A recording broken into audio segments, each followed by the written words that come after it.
ताज्या घडामोडी आणि नवीन बातम्या पाहण्यासाठी आमचं मी साक्षीदार हे चॅनल सबस्क्राईब करा।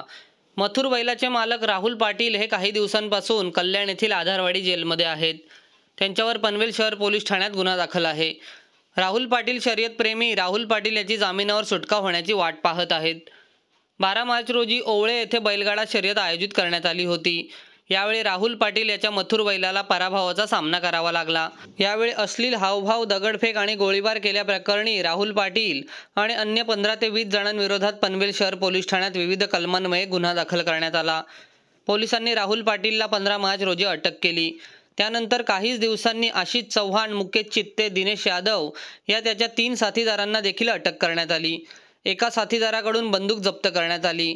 न्यायालयाने राहुल पाटीलला काही दिवसांची पोलीस कोठडी सुनावली होती। त्यानंतर 20 मार्चपासून राहुल पाटील आणि अन्य तिघांची रवानगी गेल्या आठवड्याभरापासून कल्याणच्या आधारवाडी कारागृहात करण्यात आली। 22 मार्च रोजी राहुल पाटीलच्या जामीन अर्जावर पनवेल न्यायालयात सुनावणी झाली। यावेळी पनवेल न्यायालयाने त्याचा जामीन अर्ज फेटाळला। राहुल पाटील समर्थक राहुलची जामिनावर कधी मुक्तता होईल आणि तो कधी बाहेर येईल याची वाट पाहत आहेत। ॲडव्होकेट वसीम शेख हे राहुल पाटील तर्फे न्यायालयात युक्तिवाद करत आहेत।